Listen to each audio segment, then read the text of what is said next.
मैं ढूंढ रहा हूँ मालेगांव में हीरो कार है, ये देखो।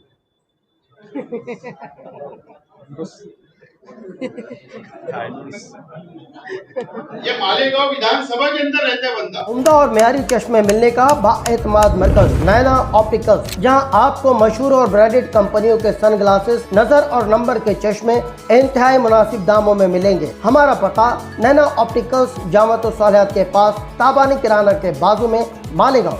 मानव समाचार, मानवता के हक। सेंट्रल हल्के में 42,821 वोटों की हुई इजाफी धांधली और 400 बीसी को लेकर आज इंडियन सेकुलर पार्टी के बानी व साबिक मेयर एमएलए आसिफ शेख रशीद ने मशकूक वोट यादियों का गट्ठा मालेगांव में इलेक्शनी अय्याम में इलेक्शन ऑफिसर की जिम्मेदारी निभाने वाले, साथ ही साथ शहर में प्रांत ऑफिसर का जिम्मा संभालने वाले नितिन सदगीर को सौंपते हुए मुतालबा किया है कि ये सारी धांधली और बोगसगिरी जिन बीएलओज की निगरानी में हुई, उन सभी पर फौरन कार्रवाई करते हुए उन्हें उनके ओहदों से बरतरफ किया जाए।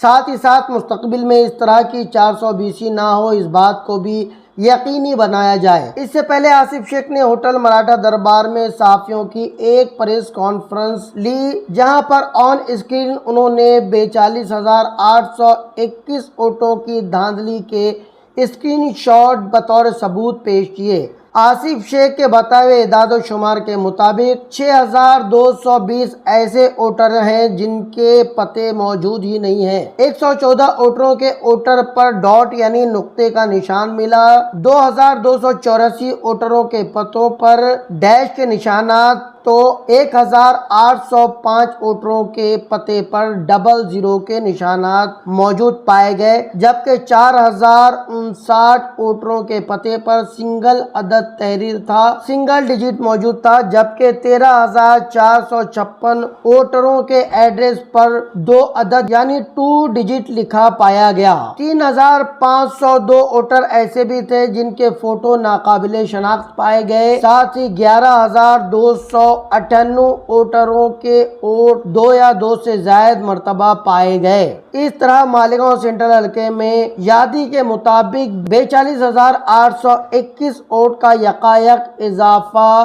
कहीं न कहीं शुकूक पैदा कर रहा था, जिसका जिक्र अपने प्रेजेंटेशन के दौरान आसिफ शेख ने किया। प्रेस कॉन्फ्रेंस खत्म होने के बाद होटल मराठा दरबार से एक हुजूम की शक्ल में एक वफ्द प्रांत ऑफिस पहुंचा, जो एक रैली की शक्ल इख्तियार कर गया, जिसमें कव्वालों ने समा बांधते हुए वोट चोरी पर मुबनी कव्वाली पेश की, जिसे सुनने के बाद लोगों के जोश में इजाफा देखा गया। इस हुजूम में पुरजोश नारे भी लगाए गए, जिस पर बैक वक्त सैकड़ों लोग अपनी आवाज मिलाते नजर आए। प्रांत ऑफिसर नितिन सदगीर को एहतजाजी मेमोरेंडम सौंपने के बाद आसिफ शेख ने साथियों से बात की। पत्रकार परिषद के अंदर हमने पूरे सबूत रखे, सिर्फ वो प्रेस लेकर हम घर चले गए ऐसा नहीं। आप लोगों के सामने प्रांत अधिकारी को, जो निवडणूक निर्णय अधिकारी है, जो election officer Malegaon central assembly हल्के के है, उनके पास 42,000 वोट सबूत के तौर पर आप लोगों के सामने दिया गया है, मेमोरेंडम दिया गया है। और मैंने उनसे कहा कि आप हमको आज का या कल का समय दे, हम आकर आपको और डिटेल समझा सकते कि सबूत में कहां कहां से चोरी हुई। ये देश के अंदर जो वोट चोरी शुरू हुई है, ये बहुत ही खतरनाक है इस देश के लिए, इस देश के संविधान के लिए, इस देश के हिंदू मुस्लिम भाईचारा के लिए। क्योंकि जो लोग आज सत्ता पर बैठे हैं, जो लोग देश का नेतृत्व कर रहे हैं, उनका एक उद्देश्य होता है कि समाज को लड़ाओ और राज करो।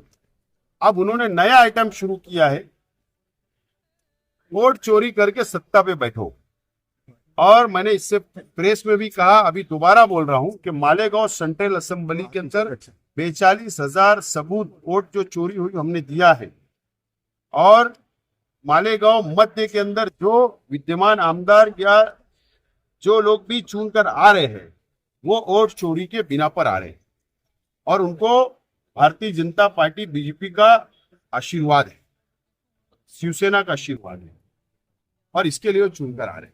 लेकिन ठीक है, एक वक्त आता है कि सच्चाई सामने आती है। और ये वक्त अब आ चुका है कि सच्चाई अब सामने आ चुकी है और ये लड़ाई अभी हमने शुरू किया है। अब ये प्रांत अधिकारी के जिम्मे है कि आप वो लड़ाई को मालेगांव की हद तक खत्म करना चाहते हैं और डिलीट करके खत्म हमारी डिमांड को मान के, या अब ये लड़ाई को हमने गली से लेकर दिल्ली तक ले जाना है। हम मतलब हाईकोर्ट या सुप्रीम कोर्ट में हमको जाना पड़ेगा। ये अब प्रांत अधिकारी साहब के हाथों में है। अब आज हमने निवेदन दे दिया, हम 1-2 दिन इंतजार करेंगे। अगर हमारे अमल नहीं हुआ, अमल नहीं दिखा, तो इससे बड़ा आंदोलन खड़ा किया जाएगा। ये लड़ाई शेख आसिफ की नहीं है, ये लड़ाई इस देश के हर नागरिक के लिए है, इस देश के लिए है, इस देश के संविधान को बचाने के लिए है। मैं तमाम ही पत्रकार साथियों का शुक्रिया अदा करता हूँ, कार्यकर्ताओं का शुक्रिया अदा करता हूँ। बोगा से मिले, बोगा छोटा तो बोगा से मिले भी है। एमएलए छोटा है, विषय बहुत बड़ा है। हाँ सर, आप आसिफ भाई, सर, आसिफ भाई, संविधान का विषय। वोट चोरी में सबसे अहम अगर रोल किसी का होगा तो वो बीएलओ का है, बूथ लेवल ऑफिसर का। तो इस पर सख्त कार्रवाई होना चाहिए, तो ही इसका कुछ नतीजा मिल सकता है। तो इस पर काम करेंगे क्या आप? मेरा यही मानना है कि वोट चोरी का रास्ता ही बीएलओ खोलते हैं। वोट चोरी का दरवाजे का ताले की चाबी बीएलओ के पास होती है।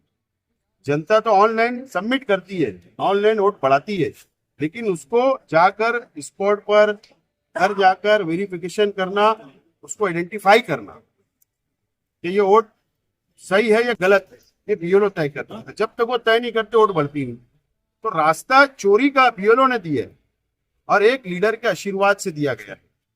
बीएलओ के ऊपर मैं तो बोलता हूं कि हमारे जैसे लोग, एक लड़ाई झगड़ा अगर छोटा मोटा हो जाता तो मालेगांव शहर के सरकार प्लानिंग का केस डाल देती है 120B।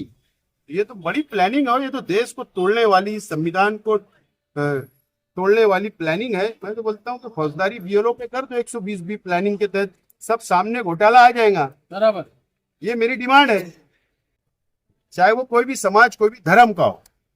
लेकिन अगर देश बचाना है, संविधान बचाना है, वोट चोरी रोकना है, तो उसके लिए लड़ना पड़ेगा और उसको ऊपर उठ के लड़ना पड़ेगा। इसके लिए हमारी तैयारी है, इसके अंदर जिम्मेदार बीएलओ भी है।